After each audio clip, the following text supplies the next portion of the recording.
Business professional സ്കിൽസിൻ്റെ മറ്റൊരു വീഡിയോയിലേക്ക് എല്ലാവർക്കും സ്വാഗതം. നമ്മളിന്ന് ഫസ്റ്റ് ഡിസ്കസ് ചെയ്യുന്നത് hard skills and soft skills. Hard skills like technical knowledge, education are important. Hard സ്കിൽസിന് എന്ത് ആവശ്യമാണ്? നമുക്ക് ടെക്നിക്കൽ നോളേജും എഡ്യൂക്കേഷനും വളരെ ഇമ്പോർട്ടൻ്റ് ആണെന്ന് പറയുന്നുണ്ട്. നമ്മൾ ടെക്നിക്കലായിട്ട് അല്ലെങ്കിൽ എഡ്യൂക്കേഷനിലൂടെ പഠിച്ചെടുക്കുന്ന നമ്മളെ സ്കിൽസാണ് നമ്മൾ എന്ത് പറയുന്നത്, ഹാർഡ് സ്കിൽസ് എന്ന് പറയുന്നത്. ഇപ്പോൾ ഒരു മാനേജർ പൊസിഷൻ ആണെങ്കിൽ ആ പൊസിഷൻ ഹാൻഡിൽ ചെയ്യാനുള്ള നമുക്ക് ഒരു ക്വാളിറ്റീസ് ഉണ്ടായിരിക്കും, അല്ലെങ്കിൽ ക്വാളിഫിക്കേഷൻ ഉണ്ടായിരിക്കും. അത് നമുക്ക് എന്താ പറയുക, ഹാർഡ് സ്കിൽ എന്ന് പറയാം.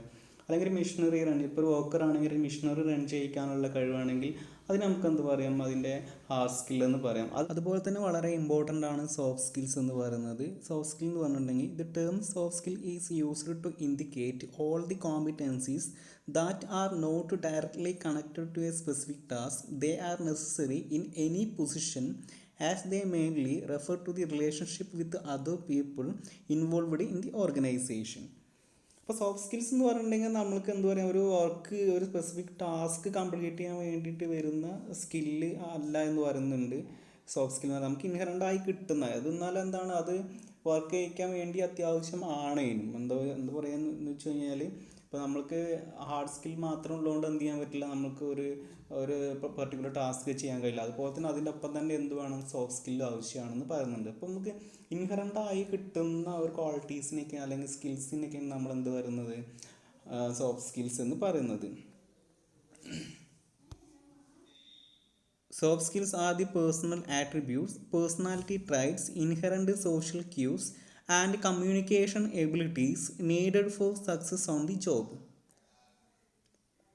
Soft skills characterize how a person interacts in his relationship with others. Soft skills includes communication, coping under pressure, empathy and emotional intelligence, flexibility and growth mindset. ഇപ്പോൾ സോഫ്റ്റ് സ്കിൽ എന്ന് പറഞ്ഞാൽ നമ്മളെ പേഴ്സണലായിട്ട് വരുന്ന attributes, personality traits, inherent social cues and communication abilities. അപ്പോൾ നമുക്ക് personally നമുക്ക് കിട്ടിയിട്ടുള്ള സ്കില്ലിനെയാണ് നമ്മൾ എന്ത് പറയുന്നത്, സോഫ്റ്റ് സ്കിൽസ് എന്ന് പറയുന്നത്. ഉദാഹരണം പറയുന്നത്, നമുക്ക് കമ്മ്യൂണിക്കേറ്റ് ചെയ്യാൻ, എന്തെങ്കിലും പ്രഷർ ചെയ്യുമ്പോൾ അത് നമുക്ക് മാനേജ് ചെയ്യാനുള്ള കഴിവ്, എംപതി, ഇമോഷൻ, പിന്നെ ഫ്ലെക്സിബിലിറ്റി, മാറ്റങ്ങൾ വരുമ്പോൾ അതിനനുസരിച്ച് മാറാനുള്ള കഴിവ്, പിന്നെ നമുക്ക് ഗ്രോത്ത് മൈൻഡ് സെറ്റ്. ഇതൊക്കെയാണ് നമുക്ക് എന്ത് പറയുന്നത്, സോഫ്റ്റ് സ്കിൽസ് എന്നുള്ളതുകൊണ്ട് ഉദ്ദേശിക്കുന്നത്. നെക്സ്റ്റ് വരുന്നത് വാട്ട് ഈസ് കമ്മ്യൂണിക്കേഷൻ. ഫസ്റ്റ് പറയുന്നത് എന്താണ് കമ്മ്യൂണിക്കേഷൻ, എവിടെ നിന്നാണ് കമ്മ്യൂണിക്കേഷൻ വന്നതെന്ന് പറഞ്ഞാൽ ലാറ്റിൻ വേർഡ് കമ്മ്യൂണിസ് എന്നുള്ള വേർഡിൽ നിന്നാണ് കമ്മ്യൂണിക്കേഷൻ, വിച്ച് മീൻസ് കോമൺ. അതിനൊരു മീനിങ് പറയുന്നുണ്ട്. Communication is A process of exchanging information, ideas, thought, feelings and emotions through speech, signals, writing or behaviour. എന്ത് ചെയ്യാം, നമ്മൾ രണ്ട് വ്യക്തികൾ തമ്മിൽ എന്താണ്, നമ്മളൊരു മെസ്സേജ് ട്രാൻസ്ഫർ ചെയ്യുന്നതിന് നമ്മൾ എന്ത് പറയുന്നത്, കമ്മ്യൂണിക്കേഷൻ എന്ന് പറയുന്നത്. In communication process, a sender encodes a message and then using a medium and send it to appropriate feedback using the medium. ഒരു മീഡിയം വഴിയാണ് എന്ത് ചെയ്യുന്നത്, ഒരു സെൻഡർ ഒരു റിസീവർക്ക് ഒരു മെസ്സേജ് അയക്കുന്നത്, അതിൻ്റെ ഫീഡ്ബാക്കും തിരിച്ചു പോരുന്നത് അങ്ങനെ തന്നെയാണെന്ന് പറയുന്നു. Then professionalism in communication. It refers to the communication in business or professional workplace. നമ്മൾ ഓർഗനൈസേഷനിൽ വരുന്ന കമ്മ്യൂണിക്കേഷൻസിനെയാണ് മെയിനായിട്ട് നമ്മൾ എന്ത് പറയുന്നത്, പ്രൊഫഷണലിസം ഇൻ കമ്മ്യൂണിക്കേഷൻ എന്ന് പറയുന്നത്. It encompasses written, oral, visual and digital communication within a workplace context. നമ്മൾ വർക്ക് പ്ലേസിൽ വരുന്ന കമ്മ്യൂണിക്കേഷൻ, അതായത് ഓറലായിട്ട്, റിട്ടൺ ആയിട്ടും ഡിജിറ്റലായിട്ടും വരുന്ന കമ്മ്യൂണിക്കേഷൻ എല്ലാം എന്തിൽ വരുന്നു, ഈ പ്രൊഫഷണലിസം ഇൻ കമ്മ്യൂണിക്കേഷനിൽ വരുന്നു എന്ന് പറയുന്നു. Any spoken, written, visual and digital interaction made between coworkers, supervisors, customers and outsiders of A business is professional communication. The purpose of professional communication may be inform, persuade, instruct, request, respond to the request, etc. Next തന്നെ types of professional communication വരുന്നത്. Communication രണ്ട് രീതിയിൽ, verbal and non verbal. Then വെർബലിനെ oral and written ആയിട്ടുണ്ട്. ഇതിനെ വീണ്ടും നമ്മൾ split ചെയ്തിട്ടുണ്ട്, speaking, listening, writing, reading. Then non verbal facial expression and gestures, then body language, touch, etcetera. അതെല്ലാം കൂടി ട്രാൻസ്ഫർ ചെയ്യുന്നത് മാനുവലായിട്ടും ആയിരിക്കും, അല്ലെങ്കിൽ ഡിജിറ്റലായിട്ടും ട്രാൻസ്ഫർ ചെയ്യുന്നു.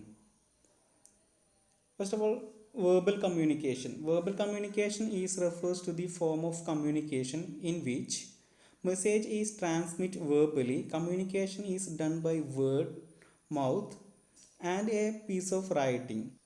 Objective of every communication is to have people understood what we are trying to convey. Verbal എന്ന് പറഞ്ഞിട്ടുണ്ടെങ്കിൽ നമ്മൾ നേരിട്ട് എന്താണ് നമ്മൾ ഓറലായിട്ട് നമ്മൾ എന്ത് ചെയ്യാണ് ബൈ വേർഡ്സിലൂടെ മൗത്തിലൂടെ നമ്മൾ എന്ത് ചെയ്യാണ് അല്ലെങ്കിൽ ഒരു പീസ് ഓഫ് റൈറ്റിംഗ് ഇങ്ങനെ നമ്മൾ കമ്മ്യൂണിക്കേറ്റ് ചെയ്യുകയാണെങ്കിൽ നമുക്ക് എന്ത് പറയാം, അതിനെ വെർബൽ കമ്മ്യൂണിക്കേഷൻ എന്ന് പറയാം.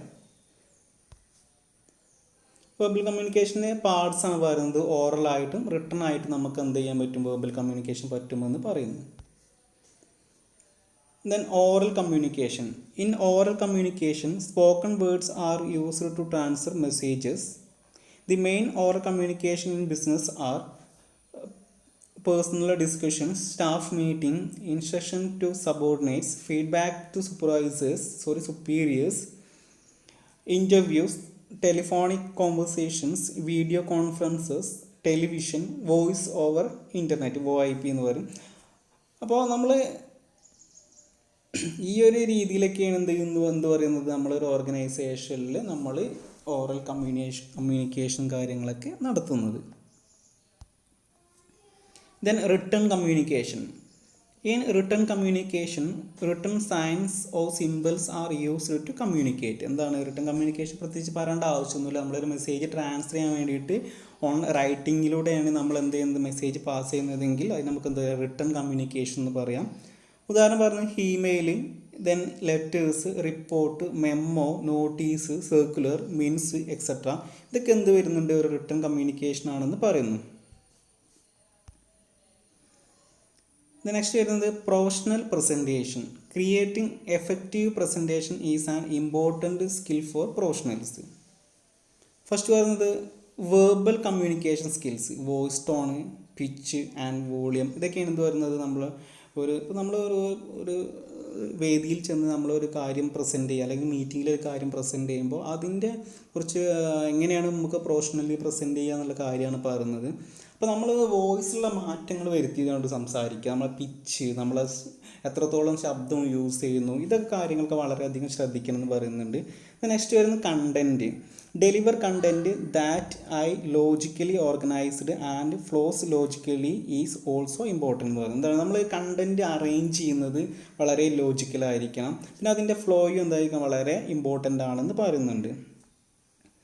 അത് non verbal communication. Combining oral communication with visual cues such as text, pictures and non verbal communication is more effective എന്ന് പറയുന്നത്. എന്താണ്, അപ്പോൾ നമ്മളൊരു ഇൻട്രാക്ഷൻ അല്ലെങ്കിൽ ഒരു പ്രസൻറ്റേഷൻ നടത്തുന്ന സമയത്ത് നമ്മൾ verbal and non verbal communication combine ചെയ്തിട്ട് നടത്തിയാൽ ഒന്നും കൂടി എഫക്റ്റീവ് ആകുമെന്ന് പറയുന്നു. Then organisation of presentation. എങ്ങനെയാണ് നമ്മൾ ആ ഒരു പ്രസൻറ്റേഷൻ ഓർഗനൈസ് ചെയ്യുന്നതെന്നാണ് പറയുന്നത്. A good presentation should organise in the following way.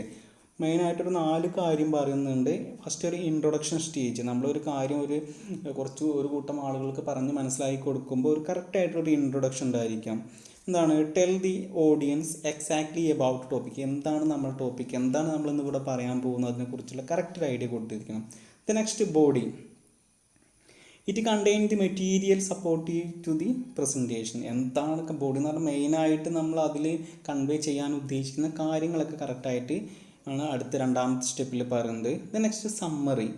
The brief replication of purpose of a presentation and a good restatement of main points എന്ന് പറയുന്നത്. എന്താണ് നമ്മൾ സമ്മറി എന്ന് പറഞ്ഞാൽ നമ്മളൊരു റിപ്ലിക്കേഷൻ, അതായത് നമ്മൾ അതുവരെ പറഞ്ഞു പോകുന്ന കാര്യങ്ങൾ വളരെ പെട്ടെന്ന് ഒന്ന് റിപ്പീറ്റ് ചെയ്ത് പോകുന്നൊരു കേസാണ് എന്ത് പറയുന്നത്, സമ്മറി എന്ന് പറയുന്നത്. Then visual ads. Use PowerPoint and other presentation graphics programs are strongly encouraged എന്ന് പറയുന്നത്. എന്താണ്, നമ്മളൊരു ഇത് നടത്തുന്ന സമയത്ത് അതിൽ നേരത്തെ പറഞ്ഞ പോലെ തന്നെ വിഷ്വലായിട്ടുള്ള കാര്യങ്ങളൊക്കെ ഒന്നുകൂടി അതിൽ ചെയ്തിട്ടുണ്ടെങ്കിൽ ഒന്നുകൂടി എഫക്റ്റീവ് ആണെന്ന് പറയുന്നു. ഇത് നെക്സ്റ്റ് വരുന്നത് ഡിഫറെൻറ്റ് പ്രസൻറ്റേഷൻ പോസ്റ്റേഴ്സ്. ഇപ്പം നമ്മൾ എങ്ങനെയാണ് ഒരു കാര്യം ആളുകൾക്ക് പ്രസൻറ്റ് ചെയ്ത് കൊടുക്കുമ്പോൾ, ഇപ്പോൾ നമ്മളൊരു വേദിയിൽ നിന്ന് സംസാരിക്കുമ്പോൾ എന്തൊക്കെ പോസ്റ്റേഴ്സാണ് നമ്മൾ കീപ്പ് ചെയ്യേണ്ടതെന്നാണ് പറയുന്നത്. പോസ്റ്റേഴ്സ് എന്ന് പറഞ്ഞാൽ position in which someone holds their body when standing or sitting. നമ്മൾ നിൽക്കുമ്പോഴോ അല്ലെങ്കിൽ ഇരിക്കുമ്പോഴോ നമ്മളെ ബോഡി എങ്ങനെയാണ് മെയിൻറ്റെയിൻ ചെയ്യുന്നത് അതിനെയാണ് നമ്മൾ എന്ത് പറയുന്നത് പോസ്റ്റേഴ്സ് എന്ന് പറയുന്നത്. ഫോർ എക്സാമ്പിൾ പറയുന്നത് stand straight show speakers confidence it also signal to respect for audience എന്ന് പറയുന്നത്. എന്താണ് ഒരാൾ സ്ട്രൈറ്റ് ആയിട്ട് നിൽക്കുകയാണെങ്കിൽ നമുക്ക് എന്ത് പറയാം അദ്ദേഹം എന്താ ഒരു നല്ല കോൺഫിഡൻസ് ഉണ്ട് എന്ന് പറയുന്നുണ്ട്, അതുപോലെ തന്നെ ഓഡിയൻസിനെ റെസ്പെക്റ്റ് ചെയ്യുന്നു എന്ന് പറയുന്നുണ്ട്. നെക്സ്റ്റ് വരുന്നത് അതിൻ്റെ ഓരോ കുറച്ച് പോസ്റ്റേഴ്സ് ആണ് പറയുന്നത്. First one standing poster. Speaking stand in A strong and study position with his feet about shoulder with apart it signal that feel in control. എന്ത് ചെയ്യുന്നത് ഇപ്പോൾ നമ്മൾ ഒരു വളരെ സ്റ്റേണായിട്ടായിരിക്കണം നമ്മളെന്താണ് ഒരു വളവും കാര്യങ്ങളൊന്നും ഇല്ല, വളരെ സ്റ്റേണായിട്ട് നിന്നിട്ട് വേണം നമ്മൾ എന്ത് ചെയ്യാൻ നമ്മൾ ഒരു സാധനം ഒരു മെസ്സേജ് ആളുകൾക്ക് കൺവേ ചെയ്യാനെന്ന് പറയുന്നത് ഒരു പ്രസൻറ്റേഷൻ നടത്തുമ്പോൾ ശ്രദ്ധിക്കണമെന്ന് പറയുന്നു. തന്നെ ഹാൻഡ്സ് ആൻഡ് ആംസ് കൈയും അങ്ങനെയുള്ള കൈപ്പത്തും കാര്യങ്ങളൊക്കെ കുറിച്ചാണ് പറയുന്നത്. Keep hands between shoulders and hip. Move hands according to speech. Do not place hands in pocket. Do not fold hands എന്ന് പറയുന്നത്. എന്താ കൈകൾ എപ്പോഴും നമ്മൾ ഹിപ്പിൻ്റെ ഷോൾഡറിൻ്റെ ഇടയിലായിട്ട് എപ്പോഴും പ്ലേസ് ചെയ്യണമെന്ന് പറയുന്നുണ്ട്. നമുക്ക് എങ്ങനെയാണോ ഈ ഇൻഫർമേഷൻ കൺവേ ചെയ്യുന്നത് അതിനനുസരിച്ച് മൂവ് ചെയ്യാൻ ഒന്നുകൂടി എഫക്റ്റീവായിട്ട് അത് സഹായിക്കും. പിന്നെ ഒരിക്കലും പോക്കറ്റിലൊന്നും ഇടയ്ക്ക് പിടിക്കുകയൊന്നും ചെയ്യരുതെന്ന് പറയുന്നുണ്ട്. അടുത്തത് ഐ കോണ്ടാക്റ്റ്.